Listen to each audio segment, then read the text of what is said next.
all.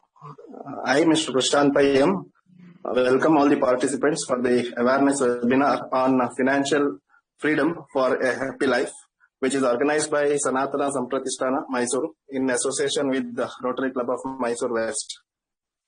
Prayer is the process of talking to God in order to achieve a purpose. Let us begin this webinar by seeking the blessing of the Lord Almighty. Vakratunda Mahakaya, Koti Surya Samaprabha, Nirvignam Kurume Deva, Sarva Kareshu Sarvada. Now, I request Dr. Ramachandra C G, the Managing Trustee of SANATHANA SAMPRATHISHTANA, to welcome and introduce the speaker of today's webinar. I also request him to welcome the guests and the participants. Over to you, sir.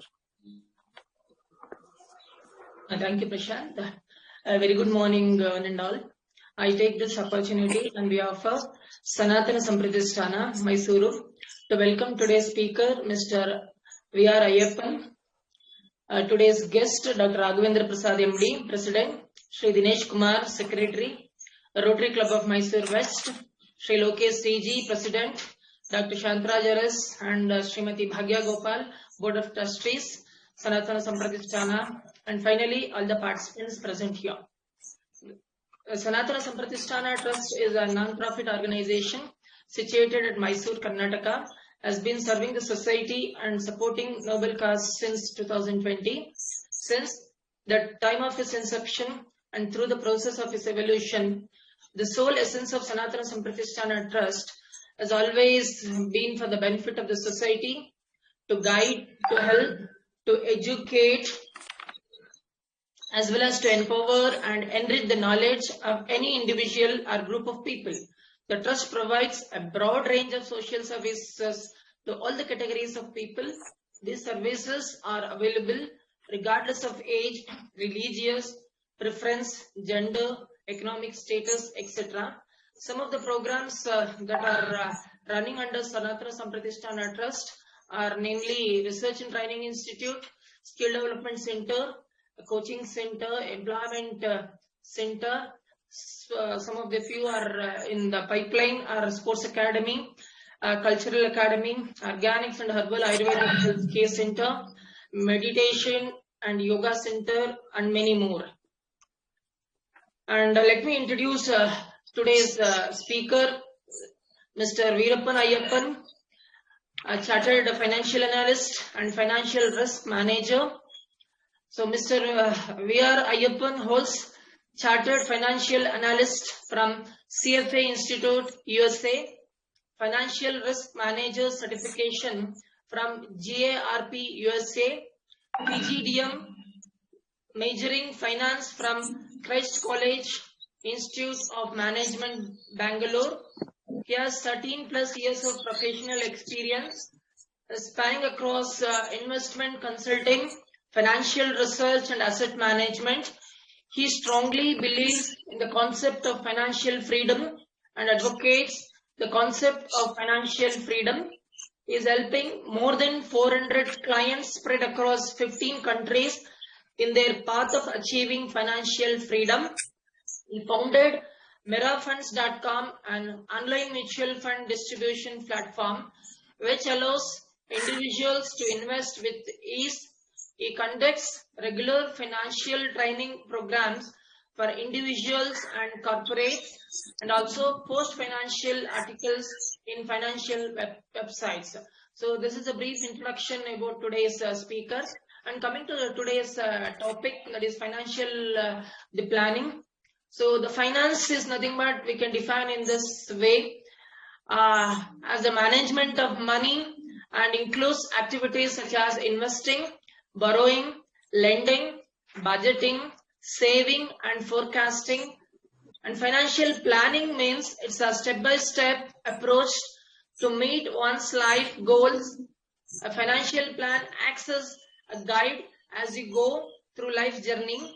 Essentially, it helps you be in control of your income, expenses and investments such that you can manage your money and achieve your goals.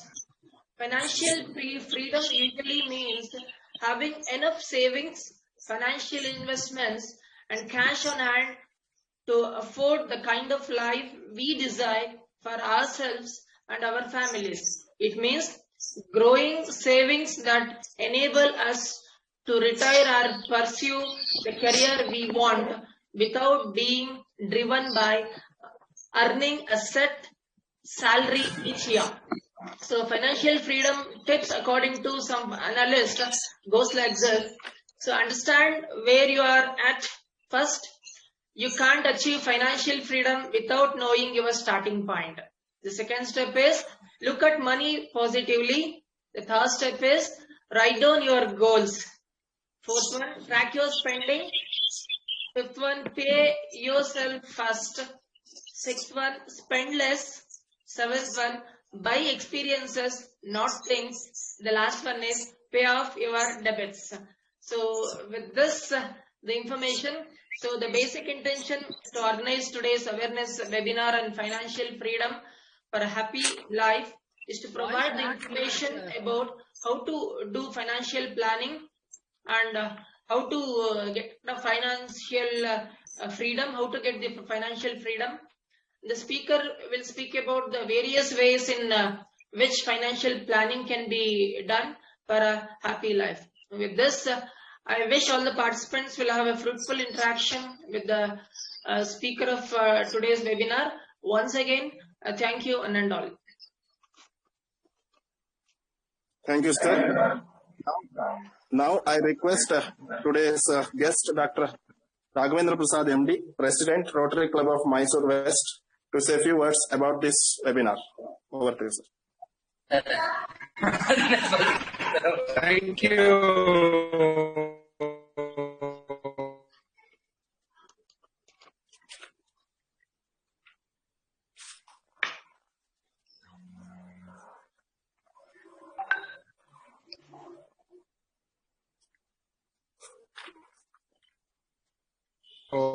Sir, firstly, I want to congratulate in almost 3 months they have done basically their important service, because what we believe is the knowledge sharing. So in this contest, SANATHANA SAMPRATHISHTANA Trust is doing excellently well in sharing the knowledge to all the aspirants in all vocations. Either it can be engineers, or it can be health related, or it can be they are concentrating, and this is one of the additional vocation what they have done, which is very much relevant. That is financial freedom. So in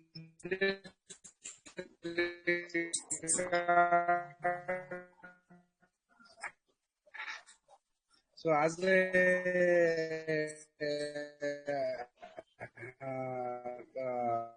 Rotary West, which is into which core idea is service about self. In this, we are very happily associated with SANATHANA SAMPRATHISHTANA Trust for knowledge sharing. So I, who is the chartered financial assistant, take your knowledge, sir. Over to you, sir. Thank you. Hello. Over to you, sir. Prashanth.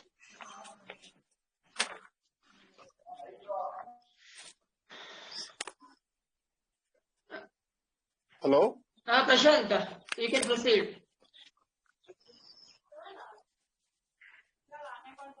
Hello. Prashanth, you can proceed. Okay, so a lot of disturbances. Yeah. Thank you, sir. Now I request today's resource person, Mr. Aiyappan, Chartered Financial Analyst and Financial Risk Manager, to start the session. Over to you, sir. Good morning to all. So, good morning. Yeah. So thanks, Prashanth, and thanks, Dr. Ramachandra, for the nice introduction, and also for SANATHANA SAMPRATHISHTANA Test and Rotary Mysore for inviting me on this favorite topic of mine, which is financial freedom for happy life. Okay, I have a small presentation. So let me run through the presentation, and any clarification or queries, whoever has it, you can put it on the chat box. After the presentation, we can discuss. You can unmute, and then we can take the question and answer sessions. And in the meanwhile, I will request everyone to have a pad and a pen or a paper with you, so that you can calculate your own financial freedom fund, what you need to have it, right? And I want to keep this session more of an interactive, and I've kept this presentation as simple as possible so that everyone can easily connect. And as already Mr. Dr. Ramachandra highlighted, he highlighted few key points which is an essential for financial freedom. So I'll be touching on those in detail. Let me share the screen.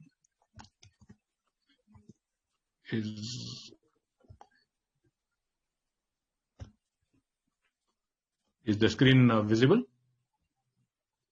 Yeah. So please message in the chat box. Is the screen visible? Yes, it is visible. Yes, it is visible. Yeah. Yes, sir. Visible. Slide. Yeah. Okay. So financial freedom for a happy life. So in this session, we will actually look into what exactly financial freedom and how we will be able to achieve the financial freedom. Focus on all aspects of life, right? So many times it so happens we will be very busy with our work life and we spend hardly any time with the family. And so many times it happens we'll be so much occupied with our work, we don't give focus to our physical health. So what happens when you focus on one aspect of your life, there is a high possibility that another aspect can pull you down. And then what happens once the physical health deteriorates, then the focus on business will also come down. So always it would be advisable you focus on all aspects of life. It might be like physical, spiritual, emotional, financial. So in a given day, try to spend your time at least 1-2 hours for physical health, 2 hours for spiritual health. Spend good time with the family or friends for emotional health, and all along with that, finance is also one of the key aspects, right? So many times we realize the importance of health or importance of relationship or importance of money once we lose it. Okay, many people who come for financial freedom or who start looking for retirement planning, they generally come to me when they find it very difficult to manage.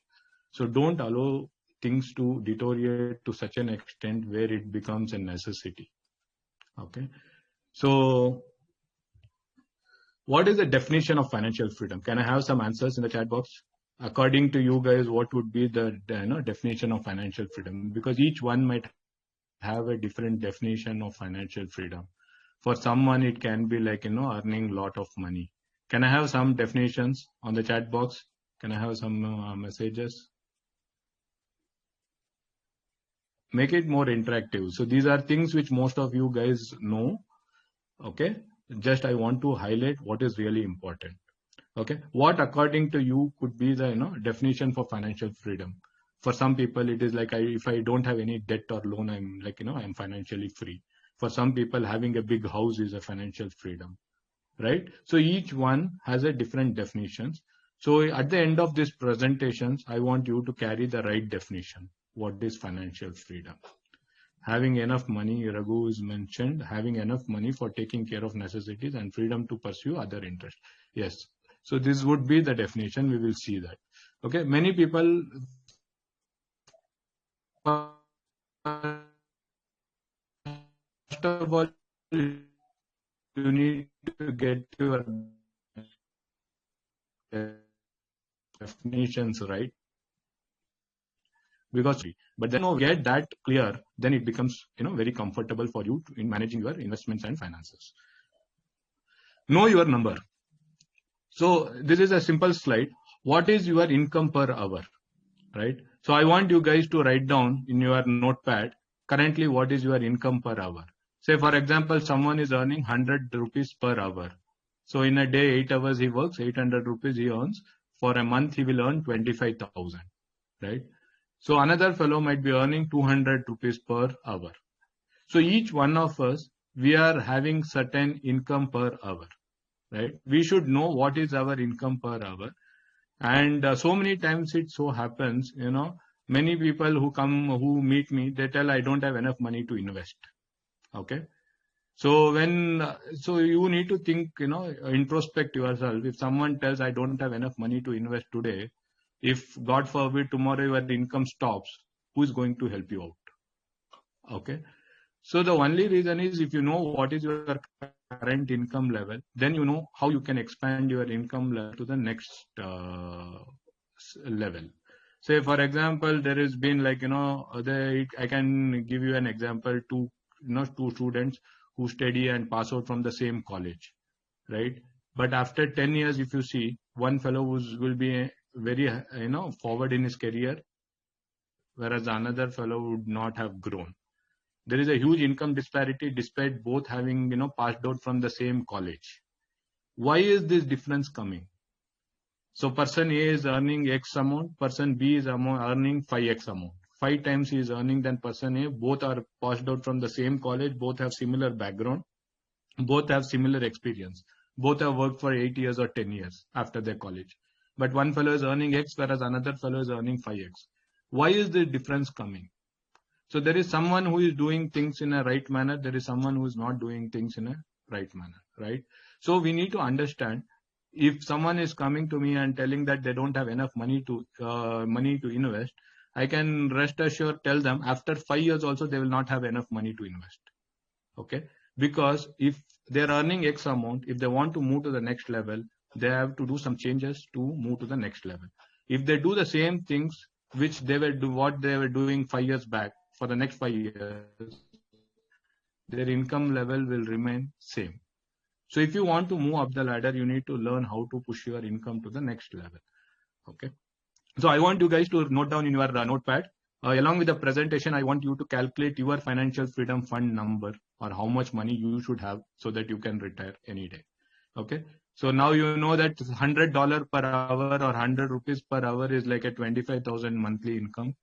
200 rupees per hour income would be like a 50,000 salary per month, right? So you know what is your number. Just try to calculate whatever is your salary, divide by 30, divide by 8, right? So done. Is easy to calculate. Now there are certain steps you need to achieve in order to achieve financial freedom. How many people believe that rich gets richer and poor gets poorer?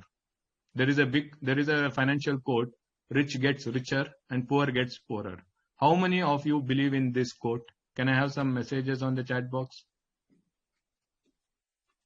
ಇವನ ಹತ್ರ ದುಡ್ಡಿದೆ, ಇವನು ಇನ್ನೂ ಜಾಸ್ತಿ ದುಡ್ಡು ಮಾಡ್ತಾನೆ, ಅವನ ಹತ್ರ ದುಡ್ಡಿಲ್ಲ, ಇವ್ರು ಯಾವಾಗ್ಲೂ ಪೂರ್ ಆಗಿರ್ತಾರೆ. How many of you believe in this quote?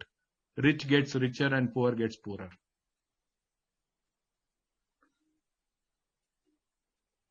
Yes. So Raghu believes in that quote that rich gets richer. I want more participation. Huh? So rich gets richer, poor gets poorer. So what happens so many times, we need to get a right mindset if you want to create a financial freedom. For that, we need to understand what is money. Every one of us deal with money. Someone are engineers, someone are doctors, someone are rich, someone are poor. But all of us need money. Everyone deals with money in and out. But the real fact is, not many people really understand what money is. So let's have a clear concept of money. Okay. So what is money? Can I have some answers? What is money?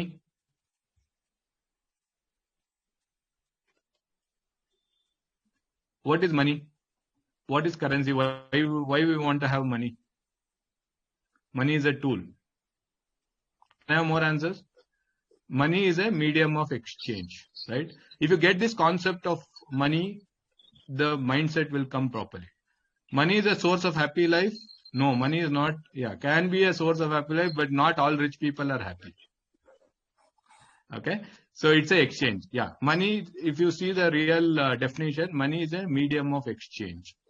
Okay, another definition of money is a store of value, right? So historically, see, money came into existence from last 100 years. Before money, still people used to live in this world. People used to transact. There was a system called barter system, where one fellow will produce product A, another fellow will produce product B, and they used to exchange for each other. Then gold came in as a medium of exchange. After gold, the fiat currency, whatever today we call it as rupees, dollars, or pounds, these have come into existence, right? But the business was happening before money came into existence. Transaction was happening before they came into existence. So the first thing you need to understand why this money was introduced. Earlier, what used to happen? There is an woodcutter who cuts the wood in the forest, and there will be a fisherman who goes and does the fishing. After they come from their work, the woodcutter will give wood to the fisherman, and fisherman will give fish for the woodcutter. So this is how the transaction used to happen in a barter system where money was not in present. Then the problem came. Woodcutter told, see, I am putting a lot of effort. I am getting so much wood from the forest, whereas you are getting fish, in the nearby lake. It's easier work, but I am giving something which is more valuable than what you are giving in return to me, right? So then everyone decided, okay, we need to have some store of value where there should be a proper exchange for the effort they are putting. So then fiat currency came into picture. So what is the definition? Store of value. That means today someone is rich. Why? Because they have added more value in other people's life. Today Ambani is rich for the simple reason he has touched a lot of people in this world. Think yourself. You go to Reliance Petrol Bunk, you go to Reliance Fresh, you go to Reliance Footwear, wherever, whatever you are buying, Ambani is touching in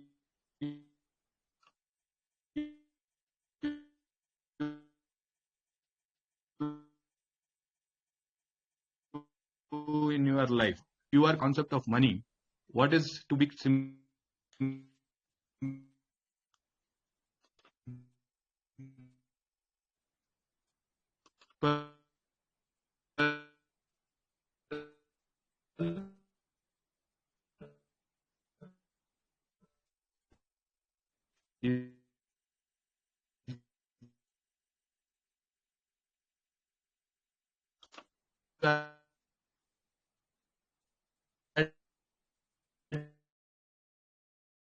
Then what happens from childhood, they carry this mindset, money is negative.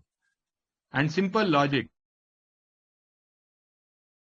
If you don't like something, it will come to you. If you don't like something, it will never come to you. So poor people are poor because of the poor mindset. It is not because of the environment. Understood? So first and foremost, you need to change your belief system if you want to achieve financial freedom. Money is not that important. So some people tell money is not that much important to me. So many people are there, so many clients are there. They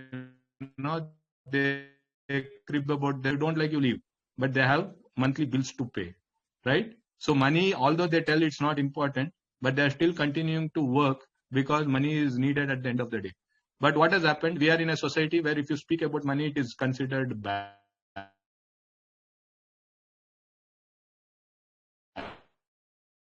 Mindset, money is not that important, but money is important. You should openly tell money is important. Don't be, too much worried about that. And you should not have mindset rich gets richer, poor gets poorer. If this is the mindset you have it, then you are accepting your condition by default. If you are rich, you feel that you are always rich. If you feel you are poor, you will feel always you are poorer. So let's see the Facebook, Mark Schwarzberg. So what was his wealth 20 years back and what is his wealth now? How he became world's one of the richest guy, right? Simple logic, right? He was poor, he has become multimillionaire because he has added value to a lot of people. We open Facebook, we are giving money to him, right? So you need to, if anyone has this mindset, rich gets richer, poor gets poorer, that mindset should be removed if you want to move up the ladder. Otherwise, you will be comfortable where you are in and you will keep cribbing about what is happening around you. Okay, money is neutral, so it has this positive mindset. Money is neutral and resources to do good in my life. So if you are if you are helping society without money, tomorrow if you get more money, you will help society much more. Money is not going to change your characteristics. Money is going to amplify what you are, right? So if you are a bad person without money and tomorrow you get money still you will be a bad person. Okay. So money is not going to change your characteristics. So money will amplify what you are doing. So if you are helping society, as simple as that. Money is one of my priorities. Like, everything, as I mentioned, the 4 aspects of life, you should have everything as a priority. My financial reality is entirely up to me. Okay. So it is you who are deciding how much money you will be making. Okay. So many people come to me and tell that, I'm not getting salary hike. You will not get salary hike if you're not adding value to the organization. If you add value to the organization, they will make sure that you are asset to the company, and they will keep on promoting you. They will keep on paying you salary. So your salary is not determined by your company. Your salary is determined by yourself and your contribution. So many people have this wrong concept. What you contribute is what you get. Right? So does it make sense? Who wants to be a millionaire? So we know that in so many times research shows that many people who win lottery, they lose whatever they have won in a period of 2 to 3 years. Okay, because they don't have the mindset of rich. Okay, so one of the example could be like Kaun Banega Crorepati. You have Mr. Sushil Kumar, who won 5 crore. 5 crore is considered, in my opinion, is considered to be one of the good money, good amount. But if you see his story today, he is struggling about this. Okay, so if you don't change your money mindset, even if you get money, you will lose money. Right? Make sense? Yes or no? Is it easy or difficult to understand? Right? Next is, how do you boost your income? The simple logic. So many people tell, I don't have enough money to invest. Okay.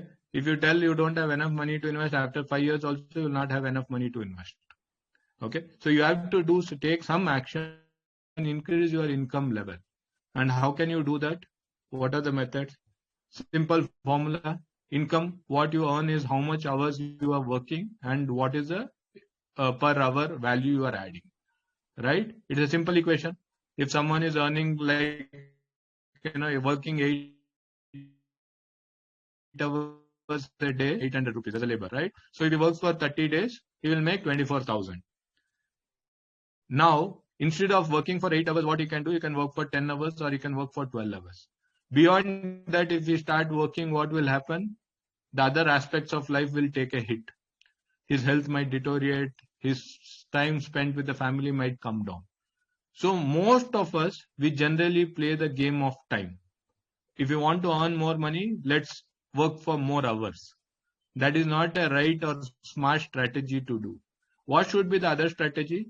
I'll work only 8 hours and I will spend time with family. I will take care of my health. But parallelly, I'll make sure that how I can increase my income per hour from $100 to $200. How can you do that? Simple logic.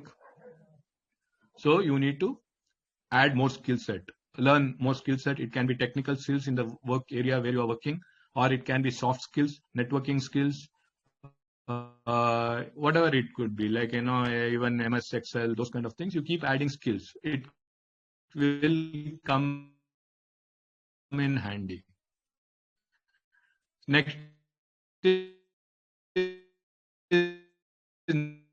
knowledge.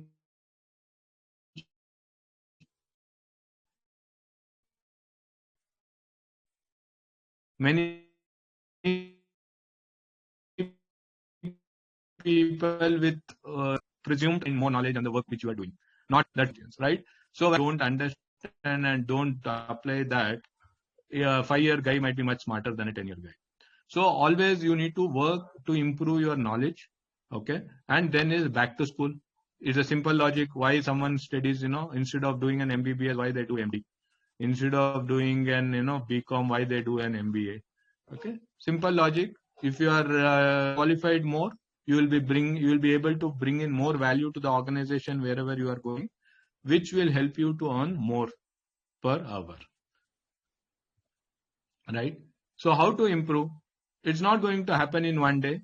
So for example, simple mathematical equation, 1 to the power of 30 years, you are working for 30 years. Assume you don't want to improve yourself and you want to be comfortable the place where you are in. There will be no growth. But every year, even if you continuously improve 3% of your skill set, be it soft skills 1 to 2.42%. So nothing will happen in one day. Many people come to me and they tell that today I'll invest and tomorrow I want to retire. It will not happen, right? So everything has a time and it's a slow process. Incrementally it should happen. Small, continuous, consistent effort can result in significant growth. Are you guys able to connect? Yes or no? Can I have some chat messages? Yes, yes. Great. Yeah. So it's very simple. Most of it is what you already know. I'm just emphasizing it in more depth, right? So the new approach of income. Have you ever thought what would be a cost of coffee in a roadside? You go and buy a coffee on a roadside, how much you will be paying? Can I have some messages? How much do you think a normal coffee will cost? Coffee or a tea on a roadside? Rupees 10? Okay. If you go for a coffee day, same coffee, how much it might cost? So if you go for a coffee day or you go for a hotel like a Taj hotel or a 5-star hotel, what would be the coffee cost? Yes. Like 10 rupees on the roadside. If you go for a coffee day, it's 100 rupees. If you go for a 5-star hotel, it might cost 500 rupees. And if you go for a 5-star hotel, worst thing is you have to prepare your own coffee. Why the hell you are paying more for the same coffee, which will cost 10 rupees where you can buy 500 rupees? What 5-star hotel or a 3-star hotel is adding to you, which a roadside hotel is not able to add, right? So today income you can generate when you create value or when you create experience. If a customer comes or a client comes, if you create an experience, when you go to a 5-star, they treat you royally, right? You pay money not for the coffee, but you pay money for the ambience you are in, the way they treat you, the way they serve you, right? You will feel happy, right? So that's the experience which they are giving. Okay. When you have a client or in a company, two people are growing, one fellow will grow faster in position than the another person. Why? For the simple reason he would have added more value to the organization, right? So if you want to increase your income, the simple logic, if you are in a business, make sure that client is more satisfied, client is happy, then he will keep on giving you repeated business, right? So if you are in a company or if you are working for an organization, you add more value. Okay. So as soon as you add more value, if the company is making more profit because of you, your salary will automatically increase, right? Today, the new definition of income is you don't have to attach with time. You bring in that experience, you bring in that wow factor or a value on the table. In return, you get income, right? Simple. And another thing is never depend on single source of income. So most of the times what happens, we will be dependent on our job. Suddenly, if there is, in this kind of COVID recessions, there might be a risk for the job. Then what happens? Totally you will be stuck. So you should have multiple sources. So instead of having one leg, you have 4 legs. So at least what happens, even if one source of income stops, you have other 3 sources of income which will keep coming. Okay. So never depend on single source of income, which can be more riskier. So have multiple sources which can help you. So these are all more of a thought-provoking ideas which I'm giving. So you need to think and implement it. Save for the future. So many times it happens. Many people tell me I have enough money, enough income, but I'm not able to save because I have spending. Okay. So you need to have a golden rule of saving. This is a simple golden rule. If you are earning $100, right? So for example, someone might be earning 50,000 in our example, 50,000. So the 30% of the 50,000 should go towards your basic expenses. What could be your basic needs? School education. So can everyone mute, please? Please, everyone, can you mute? Yeah, thanks. So like, for example, what could be if you are earning 50,000, your basic needs like roti, kapan, kapda, makan, whatever you call it, right? Food and all, kids education and, traveling expenses for vehicle, petrol, fuel expenses, all those should be 30%. Luxury can be 10% of your income, monthly income. 30% could be your EMI or a loan payment. If you are taking a home loan or if you are taking like educational loan, it can be like 30%. But remaining 30% you should save. Okay. Many people don't, what happens is whatever salary they get, they go and spend everything. And finally, what is left, they go and try to save it. That is not the way you should save it. Okay. Because today, if you see, if you want to spend, you can spend all your money. And even the way the culture is changing is totally changing. Like for example, 20 years back, there was no credit card. 30 years back, there was no concept of credit card, right? In India and all, hardly anyone was used to have credit card. So at that time, if you see, every house used to have a piggy bank. Like, as a kid, if you get 1 rupee, you go and put it in the savings box. But today you see in the culture, you will have to search to get a piggy bank. So children will never get into that mindset of saving. So if you want to gift your child, the best gift you can give is a piggy bank. Just gift a piggy bank, give him 1 rupee every day and ask him to put 1 rupee. It's not about how much money you are going to save. It's a habit of saving which makes a difference. Today, what we do for our kids, we give credit card. So going forward, what these kids after growing up, they will do, they go and spend money because we have never taught them to save. And after 20 years, you tell them go and save, it becomes very difficult.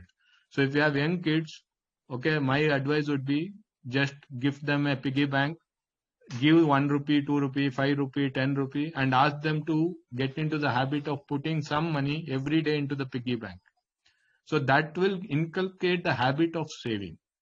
Okay. Today the culture doesn't want if the economy wants to grow, everyone has to spend. Today the culture doesn't give you a comfort for saving. It's a culture for spending. So you should be careful. Okay. So you should put 30% of your money directly into savings. Remaining 30% should be in loan. Remaining 30% should be your basic needs, and 10% should be in your luxury. How many of you are saving 30% of your salary every month? Yes or no? You might get 10,000 rupees salary, save 3,000. If you are getting 1 lakh salary, save 30,000. How many of you are able to save 30%? Can I have some answer? Yes, no, yes, no. I don't want you to know how much is your income and all. So just can I have some chat messages where are you able to save 30%? Yes, no, yes, no. Yes. So if you want to achieve financial freedom, it is one of the most important requirement. You should try to save 30%. Okay. You increase your lifestyle when your income increases. If you are earning 50,000 today, save 15,000. Make your lifestyle with 35,000. Tomorrow, when your income goes to 1 lakh, spend 70,000. 30,000 you save it. Don't expand your lifestyle without increase in your income. You will get into a trap. Right? Simple. So now for this case, I'm assuming this one person, there is a case study. So I'm assuming a 50,000 income. So if he has got a 50,000 salary, first thing you need to do is after you get the salary, save 15,000. Then you have to go and spend it. Generally what happens, people, they earn, they spend it, and what is left over is saved. But in reality, after your income, you should save, and what is left, you should go and spend. If you cannot afford to spend, you buy for the next month, right? So as soon as you get the salary, put 30% into savings. Remaining whatever is there, try to adjust your lifestyle within that. It might be difficult for 1 to 2 months or 3 months or 4 months, but slowly you will get discipline in your life, right? Financial discipline. Build emergency fund. So what is emergency fund? So there might be a need for emergency. Sometimes, some medical emergency might come. So you need, some of the family members might get hospitalized. So you need to put them in the hospital. So there might be a requirement. Or some, suddenly some unforeseen expenses will come. One of our relatives or, friends, someone wants money immediately.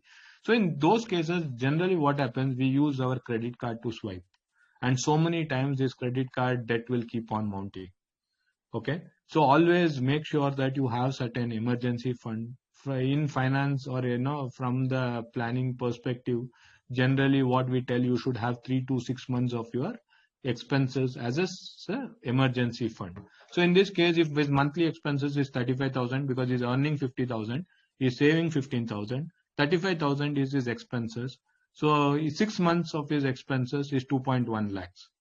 So like in this COVID situation, many people might have lost jobs. So if they have lost job, at least if to find another job, it might take 2 months or 3 months transition period.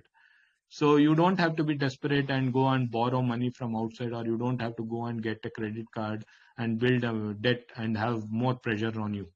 So at least maintain a minimum 6 months kind of buffer, so that even if you don't get any income or salary, if your salary stops, still you are not in a difficult situation.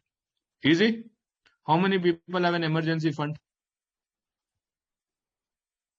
Can I have answers on the chat box? How many people maintain or have thought about emergency fund? Good. Next is protect your family. Okay, before achieving financial freedom, this is a basic step. Insurance, nobody wants it, but everybody needs it. Okay, so how many people believe insurance is not necessary or not essential? Can I have some answers? How many people believe insurance is not essential? Insurance is not required? Because I come across many people, some people tell insurance is not required, it's not essential. Okay, if someone still carries that belief, I just want them to answer, in case if anything happens to you, who is just write one name who can take care of your family for rest of their years. Right? If someone in this seminar has a belief insurance is not essential or not required, just name one person's name who can take care of your family requirement all their life in case of your absence. Okay, if you cannot write one name, then insurance is must for you. Right? Simple. So here we are covering three insurance. One is life, one is health, and another is property insurance. Okay, now how many people have insurance? How many people have insurance? Do you guys, can you have chat? Yes or no? Everyone has insurance? Yeah, I have taken insurance. Great. Okay. Now let's see whether you have taken right insurance. That's the biggest question, because most of the people in India have insurance. Okay. But whether they have right insurance is a question. So now life insurance, what we generally tell, it should cover 150 to 200 times of your salary. So assume if you are earning 1 lakh rupees a month, right? And you are spending every month, how much? How much you can spend? 70% you can spend. 30% you have to save. So you are spending 70,000. So your family is adjusted for a lifestyle of 70,000 rupees. Right? How many people have a coverage of 2 crores? If your salary is 1 lakh, 150 times of your salary. How many people have coverage of 1.5 crores or 2 crores? Think on your angle only. If you are earning 50,000, 50,000 into 150 times. Do you have coverage? Yes or no? No.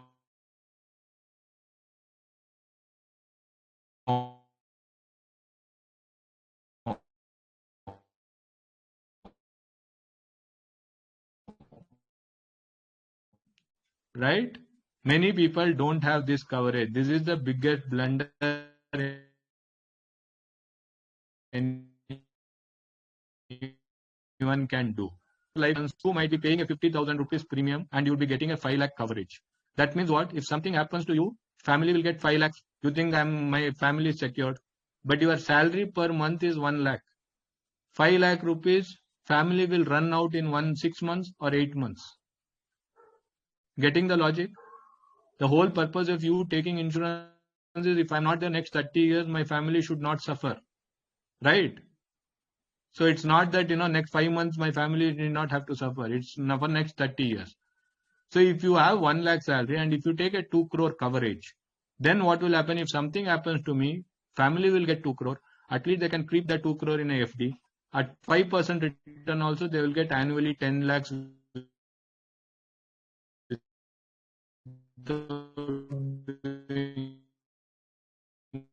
Anything. So month, if I am there, I know how to take care of my family, right? So whenever you are taking a life insurance, go for a higher coverage. And how you will get higher coverage? Only by a policy called term insurance. Write down the name. Term insurance. For a 2 crore coverage, if you are like 40 years, you will pay 80,000 rupees premium. If you are 30 years, for 1 crore, you will pay 30,000. Your age into 1,000. That's all. For 1 crore coverage. So if you have just 35 years, 35,000 is the amount you have to pay approximately. Some company might give you higher, lower, that is different. But the ballpark figure is 35,000. So if you pay 35,000 per annum, which is like 3,000 rupees per month, you will be covered 1 crore.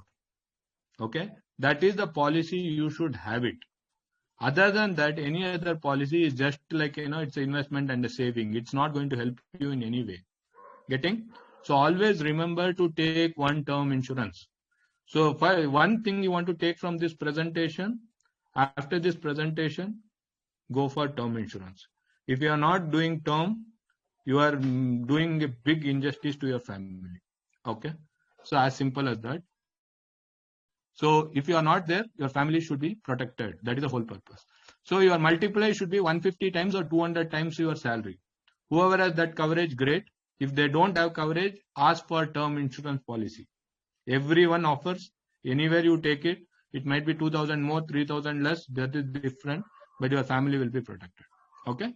Much for people below 50 years. Why? Because if you are below 50 years, most of the time your kids would be like below 15 years or below 20 years. They're still dependent on you, right? So in that way, as you get older, if your kids are grown up and they are working, then it's okay. Insurance is not that much important. But if you are at a younger age, your kids are too small, then life insurance is a must. Second is health insurance. Today, any hospitalization, COVID, many people are spending, per day 50,000 to 1 lakh rupees in a hospital, right? So, for example, 5 days or 10 days, if anyone goes into a hospital today, they will end up spending 5 lakh to 10 lakh. And health insurance for a family might cost 15,000 per annum or 20,000 per annum, but at least it gives you a coverage, right? So, you need to have a health insurance. Health insurance gives you the hedge against hospitalization expenses, because so many times what happens, if you don't have a health insurance, if you don't have a life insurance, and you have enough money, if tomorrow something can happen, your family will end up selling your assets to meet the expenses. By taking insurance, you are protecting their investments or assets. Someone has land, great, he has got 1 crore land, but no insurance, something happens, kids, for them to educate, you require money, they end up going and selling that land. If you want to protect that land, you should have an insurance. So insurance protects your financial portfolio. Getting? So family need not have to go and sell any of these things to raise money. So that is the purpose of insurance. Insurance is not to make money. Insurance is to protect risk. Then property insurance. Many people, car insurance, they take it. Why? Because it's regulated requirement. But life insurance, they don't take it because no government forces. Right? So do you think your car is much important than your life? If you are thinking that, God help you. Okay? Great. So manage your debt. So next is debt. A man in debt is so far a slave. I am of the opinion you should never take debt. So how many of you believe that if you take debt, it will keep you in deep trouble? So how many of you people think that debt should not be taken? Yes or no? Can I have some answers? Yeah, great. First save and then buy. Okay. So what is happening? We are in a world where we want everything immediately. Someone, he does his engineering, joins a job, he gets 35,000 salary, he wants to buy a car. Right? In 3 years, you want to buy a flat. So in this way, we are living for the society. So many times we want to buy things because everyone around us needs to tell that, we have bought this. So you introspect how many times you would have bought just because for the society wants it to buy, right? You may not be required, but you feel that, if I take this bike, everyone feel that, I'm great. If I buy this house, people will feel that, I've already settled in life. Okay. So for that purpose, we end up buying so many things, but never buy on debt. Okay. And next thing is, important thing is, you should understand what is good debt and bad debt, right? Good debt is something which will appreciate in value. You borrow money to buy something which will appreciate in value, right? And which gives you tax benefit. If you have a combination of these two, then it can be considered as good debt. And bad debt are those debt which will not give you tax benefit, and where the value of the asset what you bought because through loan will keep on reducing. Now let's see what can be the good debt and bad debt. So you are buying a TV on loan. Is it a good debt or a bad debt? Can I have answers? You are buying a TV on loan. Or you are buying a fridge on loan. Bad debt. Why? Because the value of the fridge will depreciate every year. The value of the TV will depreciate every year. And the interest what you pay for the debt you have taken, it is not going to get you any tax benefit. Right? Next is you are taking loan for a kid's education. Is it a good debt or a bad debt? Education for the kid. Yeah. If a kid is like, say BCom, he cannot do a master's without without a loan. You take it, but he is getting an earning potential rise. Right? It can be a good debt. Someone is doing a business. For the business purpose, they borrow. They borrow at 8%, but they are sure in the business they make 12%. Then it's a good debt. And for business, when you take loan, the interest is tax deductible. Getting? Education loan is tax deductible. Home loan, it can be a good debt, but you should not go 80% loan and all, which can hurt your liquidity. Home loan will give you tax benefit, and most of the times home generally increases in value. Right? So only 3 good debts is what? Educational loan, then home loan and business loan. Okay? That too, if you plan, you don't have to take it. But if you don't plan and if you are forced to take loan, these are the 3 cases where you can think of taking loan. And if anyone is buying car on loan, these are all messed up situation. Okay? I don't, you should be very careful because your wealth will destroy, will keep on falling. Okay? Don't go for car loan, consumer loans, personal loans, credit card loans. These are all going to hurt you big time. Right? So try avoiding taking any bad debts. So if someone is already taken debts, what is the way to reduce the debt? List all your debt with applicable interest rate, how much debt you are paying, means how much interest you are paying. One loan you might have personal loan at 12%, another loan might be at 8%, car loan at 9%. So list all your debts. Segregate all debt into good and bad. So if you have taken what are your good debts, can you message what are the good debts? Good debts, what are the 3 good debts which I mentioned? Where all you can take loan, which are the areas? Can I have some messages? Home loan, yeah, home loan, education, and then one more loan, business loan, if you are going to make, money out of it. If you are taking loan in business and going to lose money, then it can turn out to be a bad loan. So you should be careful. Okay. Is credit card good or bad debt? Credit card is a good instrument provided you know how to manage it without paying interest. If you end up paying interest, then it is a very bad instrument. Credit card as per se, if you know how to use it in a more efficient manner, it's one of the biggest good instrument. Right? Who will give you money without interest for 20 days to 30 days? Right? It's a very good instrument provided you know how to use it. Bad debt. First, what you need to know, whatever is the bad debt, start prepaying. Start with the debt with the highest interest rate. Wherever you have a higher interest rate, before making investment, you start paying your bad debt. Good debt, you continue. One smart way is you can start any SIP in a mutual fund, a good fund, and the interest you earn will be able to offset the EMI investments. Say for example, this is one solution.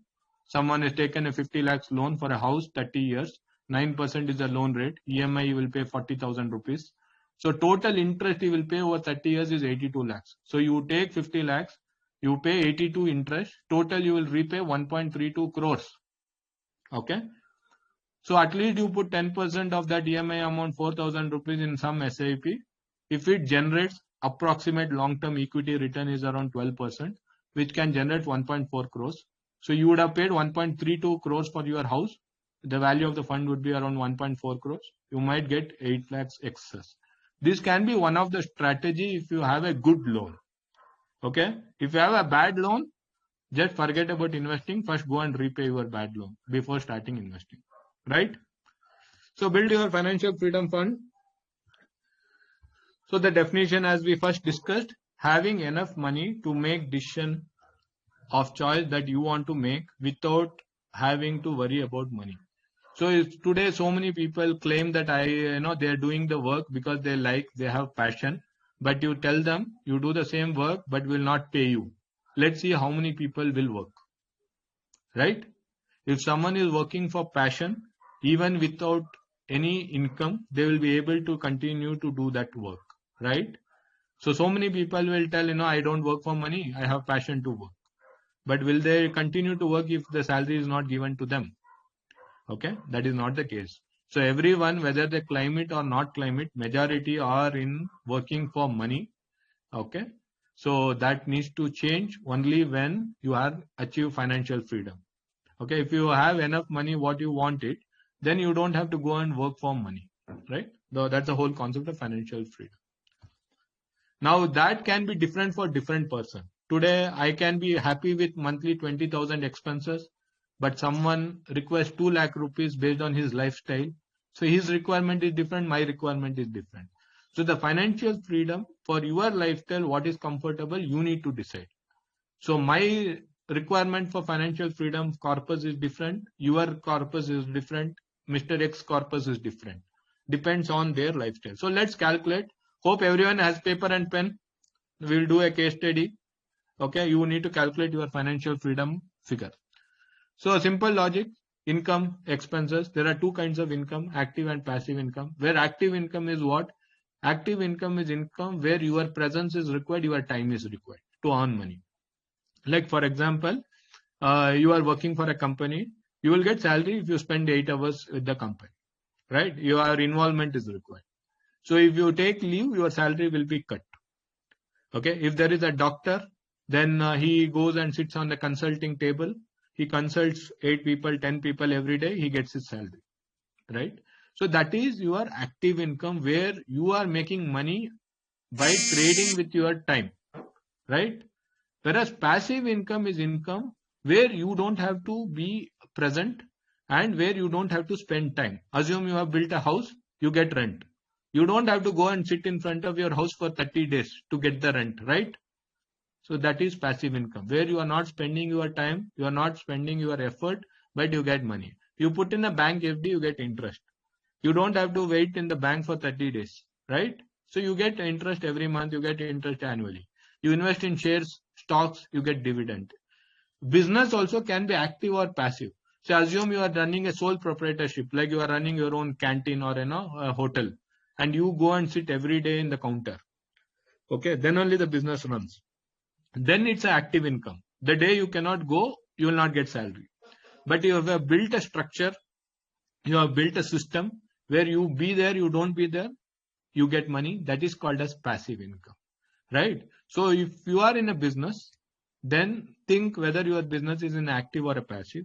If your business is in active mode, think how you can move it into a passive mode, right? So Mukesh Ambani and all, we see him in the IPL matches. So he is the richest guy, but he has got all the time in his life. Why? Because his income source is passive. He has not linked his time for money, right? He has created a system which will earn for him whether he is there or not, right? Make sense? Yes or no? So now I want you guys to just know how much income you are making monthly or yearly, and what proportion is coming from active income and what proportion is coming from passive income. So assume your every month income is 55,000 and 50,000 is your active income and 5,000 is your passive income. So like 80-85% is your active income and 15% is your passive income. Whenever you are going to retire, what will happen? Your active income is going to stop one day. So you should build a system where your passive income is equal to your active income. So at 60, someone retires, suddenly salary will stop. But by that time, whatever you would have got salary, that much amount you should get from your passive income, which can be in the form of house rent, or it can be in the form of fixed deposit interest or dividend. So do you guys can mention the percentage of your active income of your total income? If your total income is 100 and if your active income is 90%, you are far off from financial freedom. Can I have some rough calculations? What is the percentage of your active income in your total income? In a year, if you make 15 lakhs, 12 lakhs is coming from salary, or 6 lakhs is coming from salary, 10 lakhs, 9 lakhs is coming from investment income. You might be getting rental income, you might be getting FD interest. Can I have what proportion of your income is active income on your total salary? Can I have some messages? Chat box. 100% is active for Abhinandan. Yeah. So others, what is the proportion of your active income as a percentage of total income?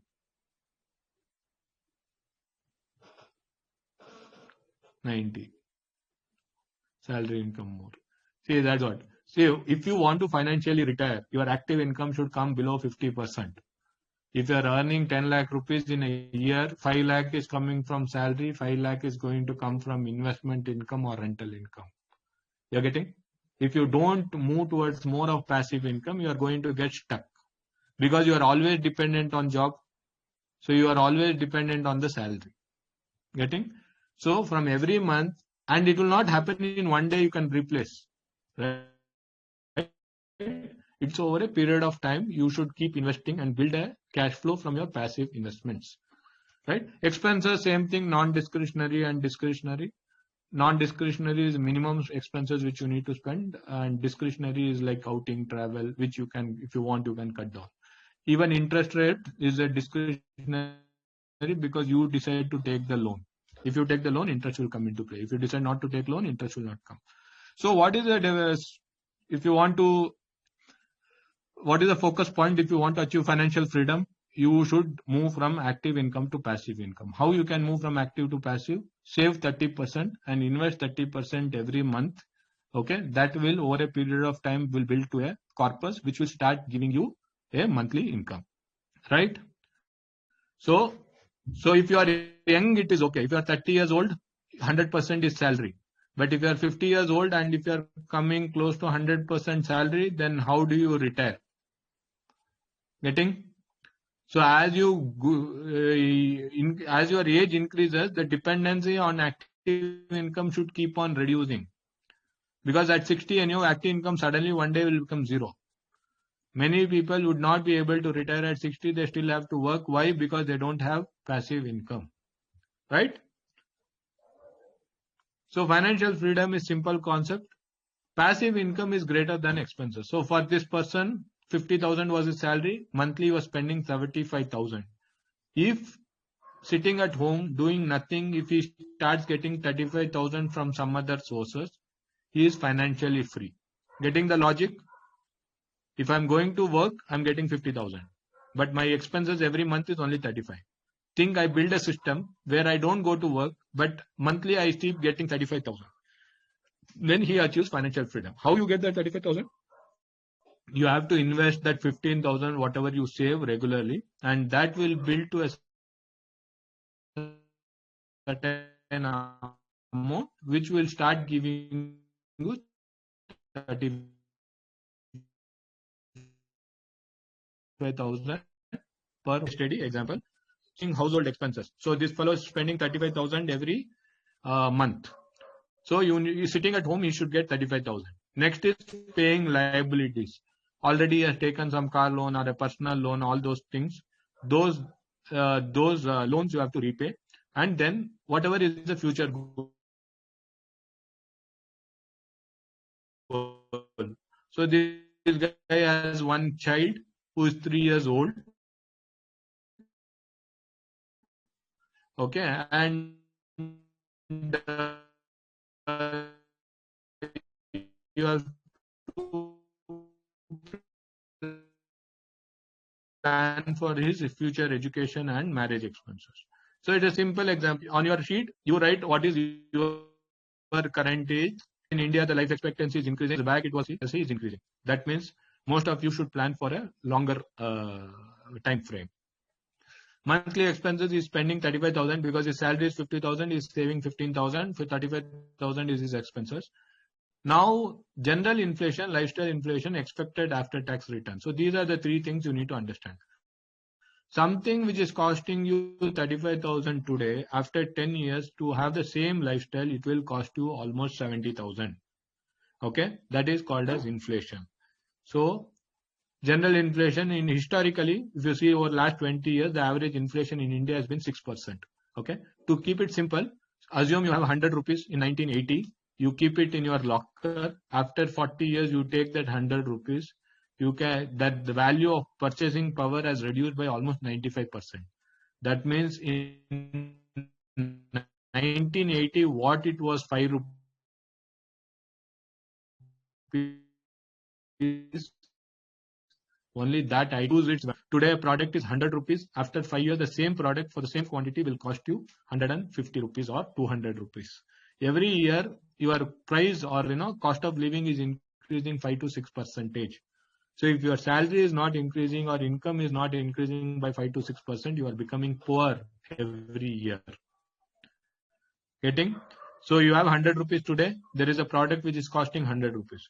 You don't want to buy this. You keep it at home 100 rupees. After 1 year, you go to buy the same product. You have only 100 rupees, but it will cost you 106.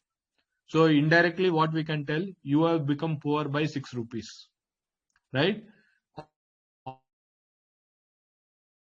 Always make sure that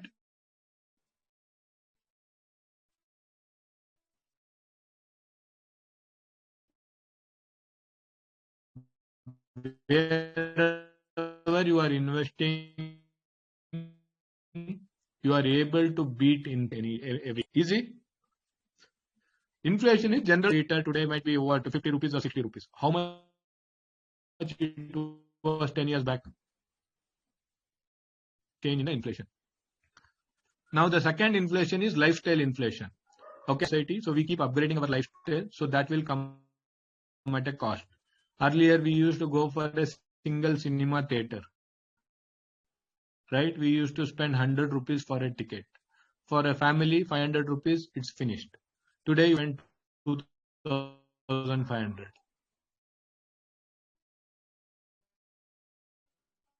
For a family, right? So we used to have food on the roadside. Today we go for outing more, right?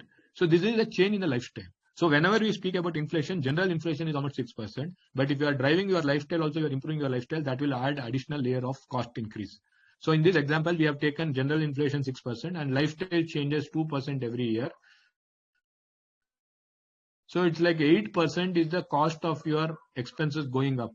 So today it is 35,000. Next year you might require 38,500. Getting 38,000. Next year you require 41,000. So every year to manage the same expenses lifestyle, okay, your expenses will keep on going up. So you need to look into investment. So how you can build passive income? Not everyone can do business. So business, what are the sources of passive income? I do business. Yes, I can generate passive income. But hardly anyone has that, out of 100 people, 98 people don't want to take that risk of doing business because downside is also there. So only 2% of the people have the ability to do business. So what will happen to other 98%? They have to invest their money in a right manner. Okay, that is the most simplest manner. So if you want to invest, what are the factors you need to look? How much safe is that money, right? And next is how much safe is always you need to consider with respect to inflation. See, the best or safest part is what? I have money, I keep it in my house or in a locker, but it will give you 0% return. So what will happen? Inflation will keep eating your returns, right? The cost of items are going up, but my money is not generating. So the safest part, but you are becoming poor still. So you need to invest in a place which can beat your inflation. So whenever we are speaking about safety, anything which can give you more than 6% return, that is what your consideration is. The tax component, right? If you are in a 30% tax slab and if you put a bank FD, today you are getting 5.1%, but the entire 5.1% is taxed at 30%. So your after tax return is only 3.5%, right? Your inflation is 6%. So you are becoming poor every year by 2.5%, right? So you need to look into your tax component. Next is liquidity. Now I can put the money in real estate, okay, tomorrow, but I want only like 1 lakh rupees. I have a property of 1 crore, but I cannot take that 1 crore to remove my 1 lakh, right? If you're desperate and go sell it, what will happen? You will sell the 1 crore property for 60 lakhs. So you need to see liquidity. When I want money, I should be able to get that money. Okay, return which is more than inflation. Then tax. All these components should be looking into it. What are the different investment tools available? You have fixed income securities. Fixed income is like your bank FD, PF, PPF, NSE, government KVP, corporate FD, bond funds. So these over last 40 years has generated an average return of 6 to 8%. Today bank FD is giving much lower return. Okay, but in the long term, this is the average return, 6 to 8%. Relatively liquid. If you put a bank FD, you can, if you want, you will be able to take it. Lower return potential because it will hedge you close to inflation. Less volatile, not fluctuations. If bank tells you will give you 6%, they will give you 6%. So there will be hardly any fluctuations. Next is equities. Equities is what? You are investing in stock market, or you are investing in equity mutual funds, or you are investing in portfolio management services. So where someone is managing your money. So equity Sensex has given almost average return of around 14% over last 40 years. It is very liquid. Whenever you want money, you will be able to take it. If you go for PMS, it might not be liquid, but equity funds and shares are liquid. Higher return potential, you get a higher return, 12.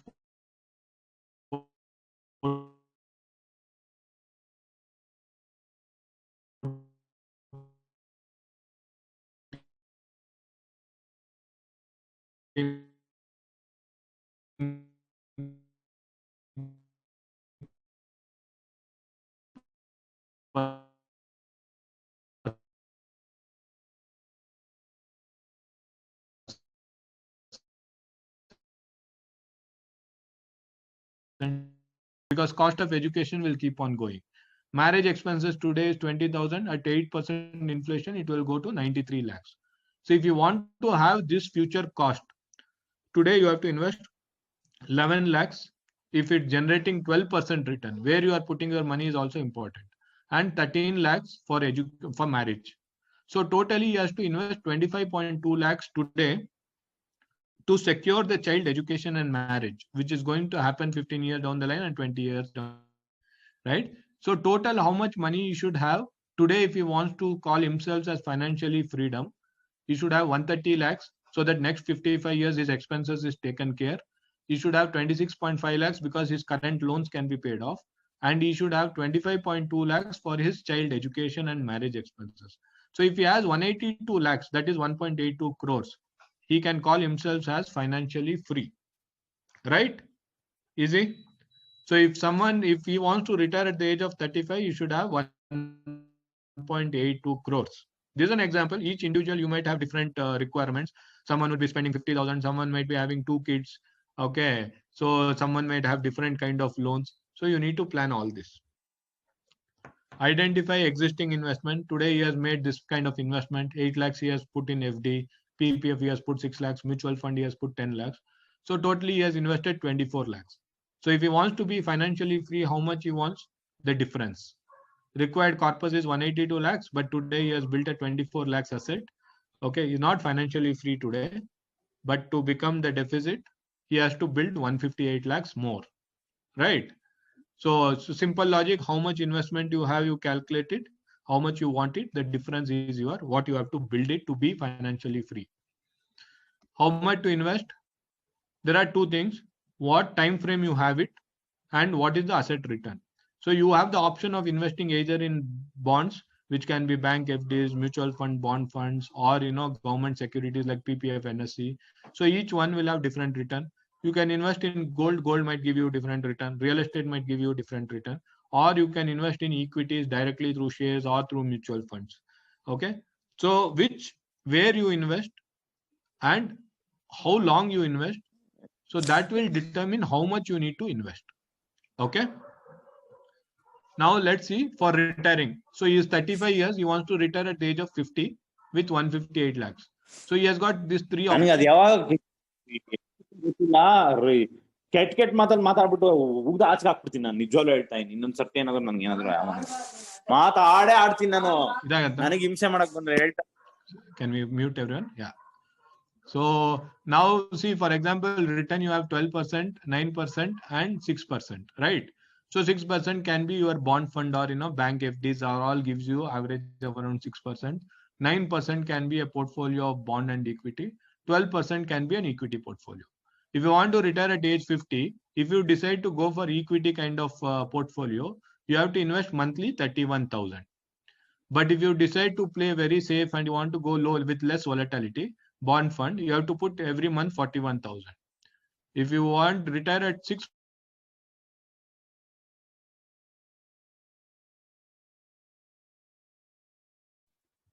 Okay, if you want to play safe and put only at FD kind of thing, you have to put 54,000. So what is his income?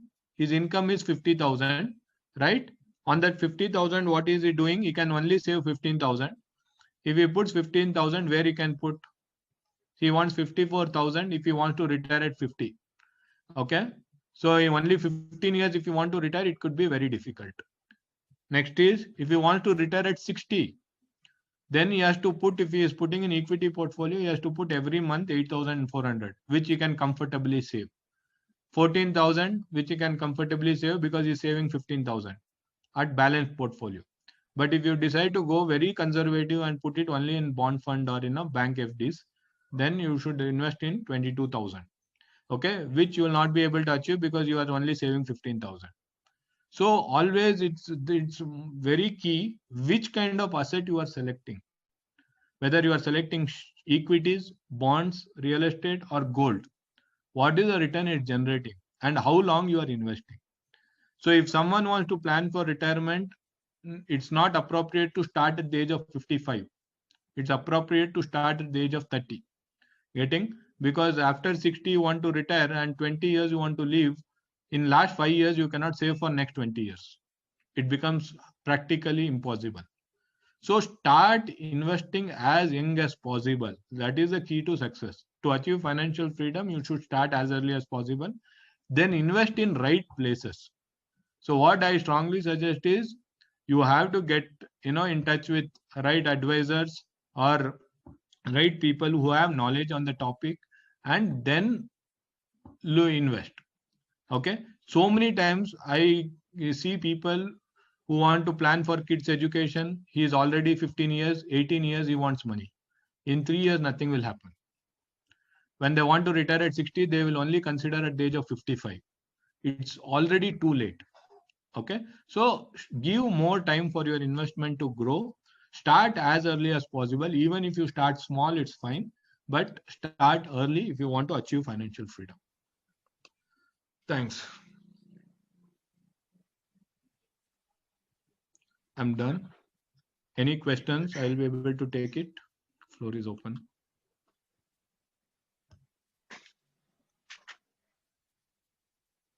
Hello. Any participants are interested, you can put it in the chat box. So you're going to answer. Chat box, or you can unmute and ask questions, whichever you feel comfortable. Yeah.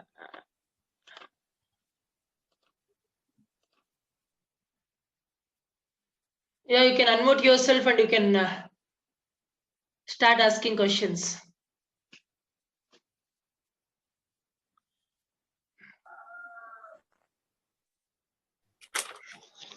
Hello.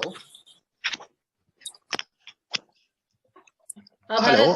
Aiyappan sir, am I audible? Yes, you are audible. You can ask. Yes, sir. Yes. Wonderful. So first of all, a wonderful presentation. Really appreciate the way you have taken to the presentation, sir. So I have one question, sir. The question is about the term insurance which you spoke about. Hello.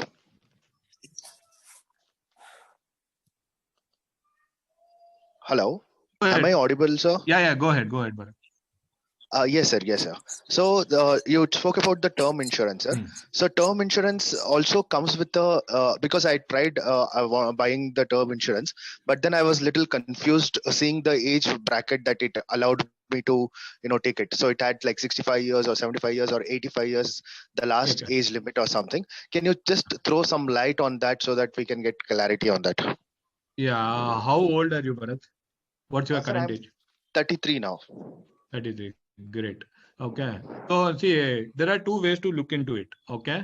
So I come across people who tell that I don't want to give anything to my kids. Okay. Let them earn what they want it. Okay.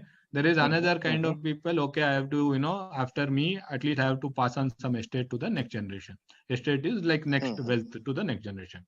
If you see the need for insurance, okay. So you are 33. By the age you become 60, your kids would be grown up. Okay, and they generally will be on their own. Okay, so generally the need for insurance at that age will come down drastically, right? Right. Okay, so in that case, what happens if your focus is just to ensure the need. Okay, you can take till 60 years. Okay. So that after the 60, your kids would be grown up. Even if something happens to you after 60, the kids would take over the family and they can take care of the other people, and you would have created enough wealth for you and your spouse, so she can easily live on that. Okay, this is one way of looking. Second way of looking is I will go overboard and I will take 85 years or 90 years, whichever is more. Why? Because if something happens to me at the age of 70 or 75, so my family will get 1 crore or 2 crore. So I have two kids, both can share that wealth. So now so many times we buy real estate, right? We buy real estate on the mindset is what? I'll buy it today, so next 20 years, my kid will enjoy that, right? So many times we buy it for that purpose. Right, I am investing 5 lakh rupees today, but after 20 years, it might be 40 lakh rupees. So my kid can build a house. So it's purely from investment point you do it. So instead of doing that, you can create here a corpus. Anything happen to you, family or kids will get 1 crore or 2 crore, which is tax free. And they can use it the way they want it. Instead of you keeping a real estate and giving to the next generation, have a proper term insurance. If anything happens before 60, they can just keep it in a bank FD. From the income, they can take and leave. If anything happens above 60, when you are above 60, they can use it for whatever purpose they want it. Okay. So I personally feel better to take it as long as possible. Today, many companies are giving 80, 85, and the average life expectancy is 69. So in normal case of death, I feel everyone will die plus or 5, 65, 69 plus or 5. So if you take till 60, the chances of getting the claim is also very low. The risk is low. Okay. Right. And one more wrong way of looking is, say for example, today for you 33,000 will come for 1 crore, right? So they will tell, okay, you are paying till 80 years. Next 50 years you will pay 33,000. 33 into 50 will be you will pay 18 lakhs, kind of thing. Okay, it's not like that. What is the value of 33,000 after 10 years? Okay. Right. So after 10 years today, say for example, in a place like Bangalore, 2 lakh salary is a very normal salary. Okay. 20 years back, what was 20,000 salary? Okay. That is equivalent to today 2 lakh salary in a Bangalore. Right. Next 20 years down the line, monthly salary will be close to 10 lakhs. Everyone would be getting a package of 1.5 crores. It's just a pure inflation. Okay. So in that way, but here in term insurance, you are fixing the price for next 30 years. Right. So what you require is only if you are paying 33,000, you have to keep 3.5 lakhs in some mutual fund or somewhere you can put 3.5 lakhs. Okay. And that will give you almost 35,000 every year. Take that money and pay the premium. So your cost is 3.5 lakhs, which you are keeping it for securing your family for next 80 years. Okay. Now 3.5 lakhs might be your 6 months salary, but you are securing your family for 50 years. Correct. Okay. So you need to think from that angle. Wonderful. Thank you, sir. Thanks a lot. Yeah, welcome. Really well answered. Sir, I had another question, but in a way you already answered it because someone asked in the between. But still, if you can just elaborate more on that, because there is so much of kind of a negative mindset about credit cards. So I've never bought a credit card till date, because a lot of people had told that credit card is really evil and things like that. But there are some friends which which they told me, no, if you use it wisely, it is actually a good thing to use. So what is your perspective or how it should be used well? Yeah, I don't use credit card myself. Okay. I don't have a credit card, but credit card is a very beautiful instrument. Okay. So everyone should have it. And there are certain places where you are forced to make payment through credit card. Okay. And it can act as an emergency cash. Assume you are traveling, you don't have to depend on someone if you're stuck somewhere. Right. So it's a very beautiful instrument, but the only clause is you need to pay before the deadline. Okay. Right. And don't use credit card for your groceries. Okay. Use credit card only when it is essential. So the problem with credit card, why they give it free, you start swiping everywhere. Over a period of time, what happens? You start swiping even if you don't have money or ability to pay. Okay. So if you judiciously use your credit card, it is a very beautiful instrument. See, today you want 20,000. You ask your friends, how many people will give? Let's see. Bank is giving you that. Right. Immediately. So it's a very beautiful instrument, provided you know how to use it. But just because you have credit card, you just swipe on online machines, you go to grocery, you don't require stuffs, you end up buying, then it can, just push you. If you are spending through cash, no, if you're spending through cash, no, if you don't have cash, you will just come back home. Oh, once I earn, I will go and buy it. Right. But if you have a credit card, you don't have that mindset, then it's a problem. So if you build that mindset, it's a very good instrument. I would advise to have one good credit card. Okay. Use it when you are traveling and all, you get miles and all. Only when you feel that you can spend by cash, but instead of that, you are using card, that is good. But if you cannot afford to spend with cash, then you are using credit card is wrong. Means today, if I give you option, you buy this, you have cash in your account or credit card which you want to pay, then it makes sense. But you don't have cash, but you want to use credit card, then it's a wrong thing to do. Right. Got it, sir. Wonderful. Nice. Then I have one question. So many banks are failing in the chat box. Let me see who's this. I think I am not getting the name. Raghu is mentioning, nice presentation. Many banks are failing. Depositors' money is stuck in the banks and common man depositors can't use it. Okay, we do equity markets go and up and down. Okay, great question. Okay, let's be frank. What is the role of a bank? Bank borrows money from depositors, right? Depositors, when you are lending money, you are giving money to the bank. You are lending money to the bank, right? Bank uses that money to lend it to someone else. Bank doesn't have money of its own. There is a capital adequacy which will be 10 or 12%. So if 100 rupees you give deposit, bank collects the deposit and gives loan someone 100 rupees, and the loan guy defaults, bank doesn't have money to pay you. Never it was mentioned or any literature, bank deposit is safe. So please note that.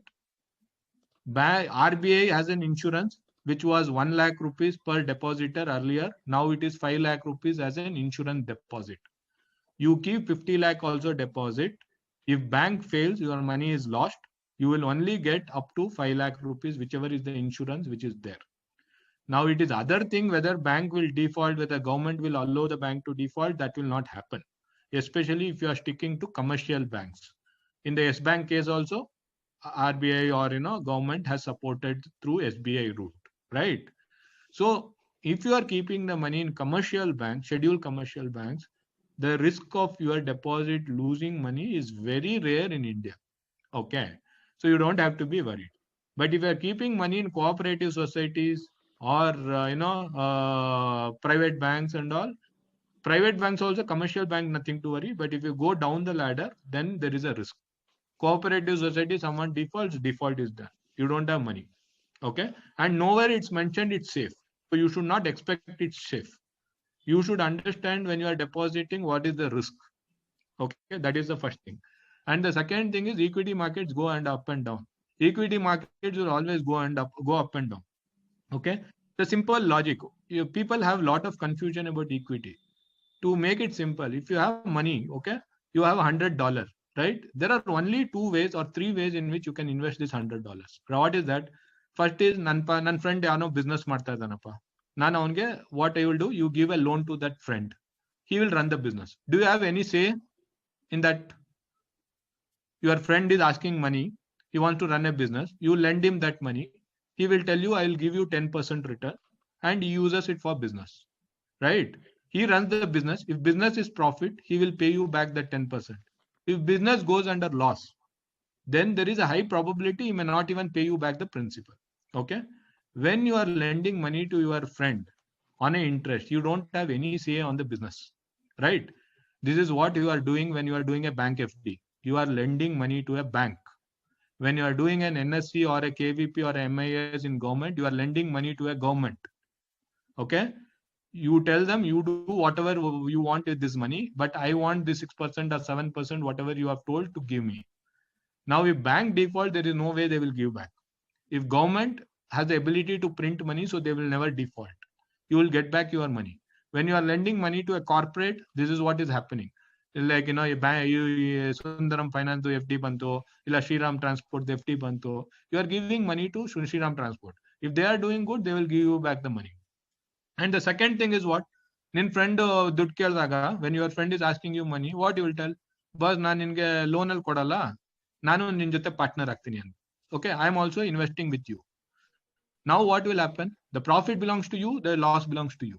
Only thing is that you guys share the proportionate profit gain or loss. Alva. So you become an equity owner. So there is no guaranteed return whenever you are investing in equity. Your friend is doing a business, you also participated. If he makes money, you also makes money. You bought in 50% under, you get 50% profit. You make loss under 50% loss. When you are investing in a shares of a Reliance or Infosys, you are becoming the owner of Infosys or a Reliance. The only difference is what? You have 150 million shares of Reliance, but you have only 2 shares of Reliance. So your ownership is 2 divided by 150 million. No one is giving you any guarantee in stock market or equity market, right? But you are becoming the owner. Once you become the owner, profit also belongs to you, loss also belongs to you. Okay. Equity anta bandaga, there is no guaranteed return.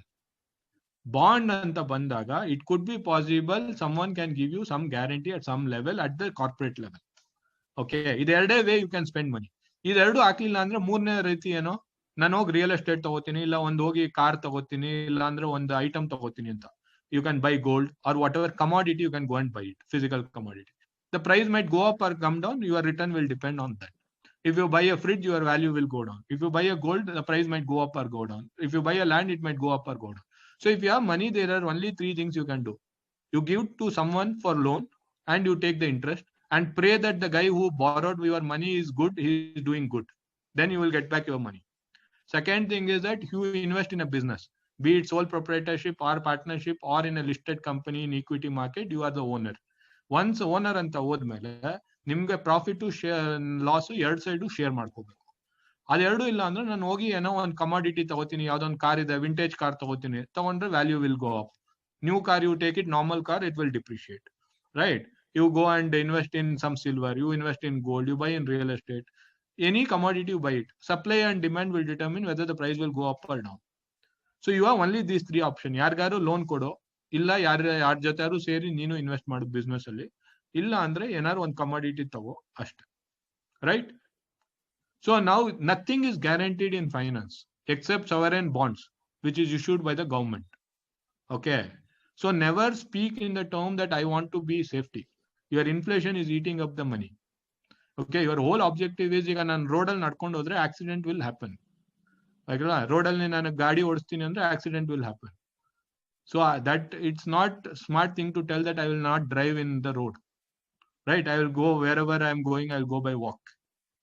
So you should understand what is the risk and accordingly you should invest. So whenever you are investing in stock market or whenever you are investing in mutual fund, that's why we tell that take the professional help.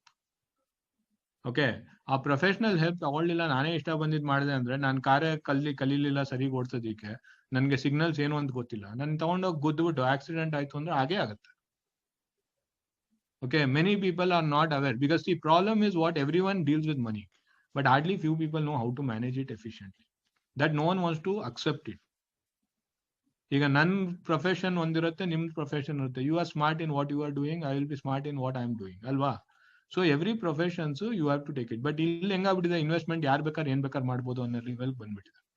So then what happens, we don't understand what we are doing. And another thing is this kind of educative sessions is very good. People have to understand before they are investing. Money is one thing which everyone has to deal with it, whether you like it, you don't like it. Okay, sayavargu you have to deal with money. So if you understand it, it's better for you. If you don't understand it, it's difficult. Is there any guarantee for the money which we spend in share market through Zerodha? No. See, share market, the Zerodha or a Sharekhan is just a platform for you to go and buy the shares, right? At the end of the day, share market goes up or down. It depends on which stocks you have bought. And you are becoming the owner, there is no guarantee. Okay. Are chit funds good for investments? Chit fund is very good for investment until it gets default. Okay. If it gets default, it's a problem. Default agderra olledu. See, at the end of the day, when you get higher return, it comes with higher risk. No free meal. ನಿಮ್ bank ಅಲ್ಲಿ 5% FD ಇರ್ಬೇಕಾದ್ರೆ chit fund ಅಲ್ಲಿ 12% ಕೊಡ್ತಾನೆ ಅಂದ್ರೆ ಏನಕ್ಕೆ ಕೊಡ್ತಾ ಇದಾನೆ, right? So if you are getting higher return, there is a higher risk. If you know things, you know how to manage it, and you believe in the people you are doing, then it is your call. But higher return ಬರ್ತಿದ್ದಂಗೆ higher risk. ಏನಕ್ಕೆ Yes Bank problem ಬಂತು, ಬೇರೆ bank ಬರಲಿಲ್ಲ? Because S Bank was giving 6%, 7% even on the SB account, you are keeping it. If he is giving you 6%, he has to lend it at 10, 12%, where other banks are offering 8%, he will go and lend at 10, 12%. When you lend at a higher percent, who is going to come and borrow from him? Credit quality yaar poor ide, bere bank alli yaರಿಗೆ loan ಸಿಗ್ತಿಲ್ಲ, ಅವರೇ ಬಂದು ಇವನ ಹತ್ರ ತಗೋತಾರೆ. ಹಾಗೆ ತಗೊಂಡಾಗ default chances are there. ಈಗ chit fund ನಿಮ್ಗೆ 12% ಕೊಡ್ತಾನೆ ಇಲ್ಲ 10% ಕೊಡ್ತಾನೆ ಅಂದ್ರೆ ಅವ್ನು ನಿಮ್ಗೆ 12% ಕೊಡ್ಬೇಕಂದ್ರೆ ಅವ್ನು ಹೊರಗಡೆ 18% ಕೊಟ್ಟು ಬಿಸ್ನೆಸ್ ಮಾಡ್ಬೇಕು ಅಲ್ವಾ? Logic. He will not put from your own hand. If he is generating 18%, he is giving to people who cannot have access to banks. Bank ಅಲ್ಲಿ ಯಾರು ನಂಗೆ ಆಕ್ಸೆಸ್, ನಾನು SBI ಅಲ್ಲಿ ಹೋಗಿ 6% ನಾನು ಲೋನ್ ತಗೋಬಹುದು, 8% ಲೋನ್ ತಗೊಳ್ಳೋದು ಬಂದು 18% ಚಿಟ್ ಫಂಡ್ ಅಲ್ಲಿ ತಗೊಳ್ಳಲ್ಲ ಇಲ್ವಾ? ಸೊ ಹಂಗ್ ತಗೋಬೇಕಾದ್ರೆ ನಿಮ್ ಕ್ರೆಡಿಟ್ ಕ್ವಾಲಿಟಿ ಡಿಟೋರಿಯೇಟ್ ಆಗ್ಬೇಕಾದ್ರೆ there you will carry the risk. Okay, I'm not telling you should invest, you should not invest, but higher return you get when you take higher risk. Risk and return goes hand in hand. Adanna ನೀವು mind ಅಲ್ಲಿ ಇಟ್ಕೋಬೇಕು. Any other questions?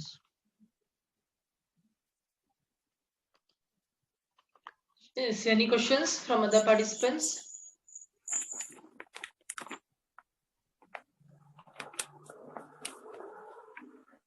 See, anyone has if anyone wants to get in touch, you can contact me on this number. So I'll be available on WhatsApp as well as on the mobile.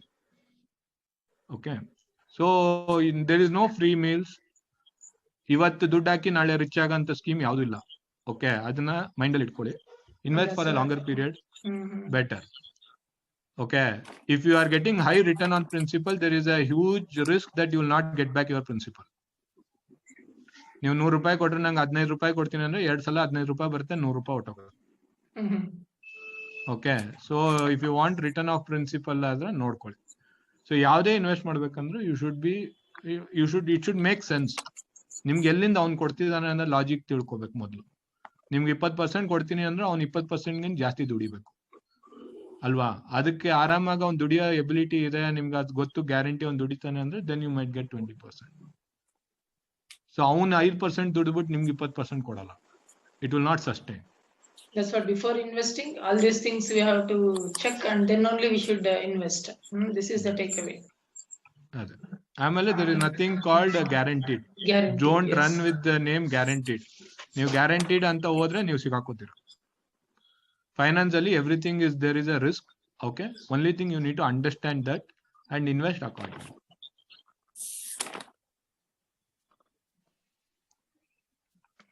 Okay.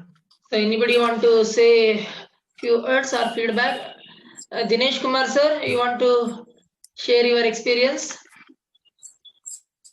Yes sir.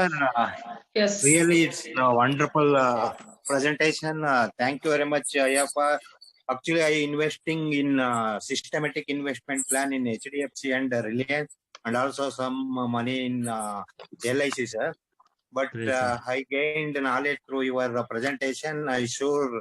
I will contact you later, sir. It's really worth the presentation, wonderful presentation. Thank you very much, sir. I hope our participants gain knowledge out of your presentation, sir. Thank you, sir. Thank you very much. On behalf of Rotary West, I thank you very much for your wonderful presentation, sir. Thanks, sir. Thanks for the nice feedback. Please do get in touch, sir. Thank you. Yeah, please, sir. Prashanth, you can proceed if no questions are there. There's no question, but share with Veerappan sir.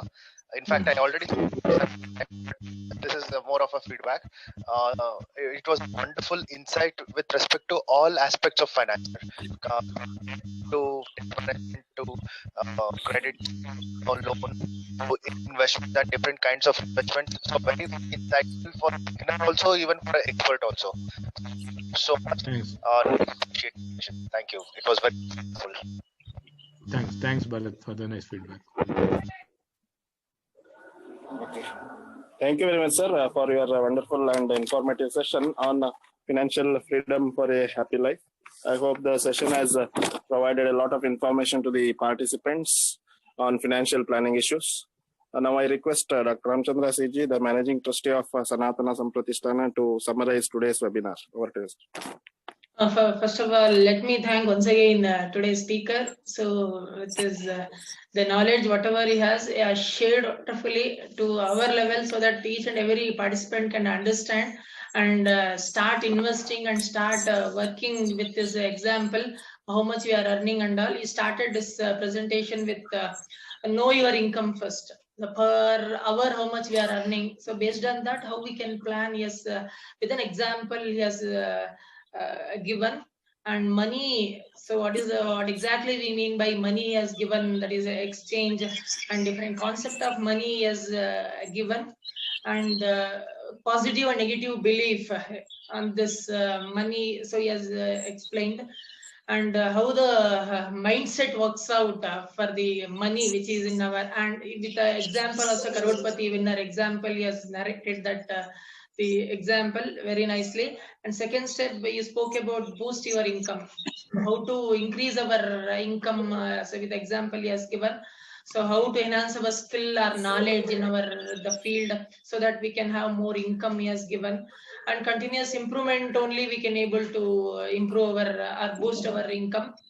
And income automatically it is equal to a value. So with the example he has given. And different the income sources also he has given. So if we depend upon only one income, it suddenly stop. For example, in pandemic situation, he has given example. Only we depend upon our salary. Nowadays, many of us, we are getting some partial percentage of the salary. So definitely, so it will affect our expenses. So even though he has given different percentage of the expenses and all, so definitely it will affect our expenses. So that's why always we should have multiple income, so that somewhere else if it struck because of different various reasons and all, so somehow we can manage the show. That's what he has told. And in the third step, he should save money. Okay, the golden rule of saving he has explained in detail, and at least from his point of view, being finance the investor, 30%. So we have to save from our income what we get in our monthly salary. That's what he told. And build emergency fund. Okay, emergency for medical emergency or any other emergency. Suddenly it comes into us. So immediately we should have a emergency fund with us, so that immediately we can make use of that. This is what he has told. And in the fifth step, he told protect our family. So how to protect our family, either with life insurance or the health insurance, or even including a property insurance. And in specific, life insurance, so term insurance we have to go for, because it will give maximum high risk cover as well as the higher returns it will going to give. And health insurance and even property insurance also he has spoken, and very good example he has given. So property insurance are mandatory so in our country, but health insurance it is not mandatory. So even though the vehicles what we use, so it is not much important than our life. So that's why everyone should start investing in life insurance, that too term insurance, which will yield you a more benefit. And he has also given some information about how to manage your debt. So first we should know our debt, and whether it is, and we have to segregate it, whether it is a positive debt or the good or bad debt. So based on that, so we have to and build your financial plan he has given. So build your financial plan means how to get a financial freedom, with lot of case studies he has taken, and he has given, like income versus expenses, different things he has included, and active and passive income also he has given. So as his point of view, we should have passive income, the greater than expenses, then we are totally financial freedom, and excluding your active income. Okay, so this is what, and including inflation, he told so many examples he has given, different types of inflation also, how it affects us, all those things he has told. And especially investment, those who are planning to invest, so investment also he has throw a light on it, like FDs, equities, gold, real estate, and a lot of queries asked by the past participants. So he has given a very good the answer for that, especially credit card, okay, if you use the credit card, okay, as he told, so immediately nobody will give money. So 40 to 45 days, so you will get repayment time. So within that, so you may have to pay, but you should not make an habit. So always I'll go with the credit card only, so that the credit limit is there with you. So it is also fairly you have to make use of it. So without paying a single extra paisa to the bank. So and most of the queries also he has covered. So with this, so I'll summarize the entire the webinar, today's webinar. Once again, I thank the very good, the informative presentation for today's webinar, Veerappan Aiyappan, and all the participants who have got the benefit. So the reason for what we have organized this webinar is, I hope it is successful and everyone got the insight knowledge about it. Thank you. Over to you, Prashanth. Thank you, sir.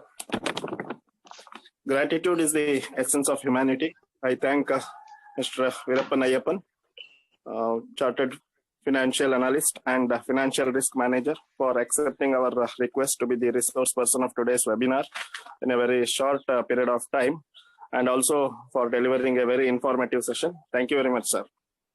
Thanks, Prashanth. It was my pleasure to be part of this seminar. Thank you, sir. Thank you. I thank Dr. Ramachandra C G, the Managing Trustee, SANATHANA SAMPRATHISHTANA, and Dr. Raghavendra Prasad M D, President, Rotary Club of Mysore-West, for their involvement in organizing this webinar. Thank you, sirs. I thank Mr. Raghavendra Pai M, the Delivery Manager, SAP, and Supply Chain IT, DXC Technology Bangalore, for helping in contacting the response person and supporting us in organizing this webinar. I also thank Sri Lokesh C G, President, Dr. Shantharaje Urs and Smt Bhagya Gopal, Board of Trustees, SANATHANA SAMPRATHISHTANA, for their support extended in organizing this webinar. Last but not the least, I thank all the participants for their support and active participation in this webinar. Thank you. Thank you, one and all. Have a nice day. Have a great day. Thanks for inviting me. Thank you. Have a great day to everyone. Thanks. Thank you all.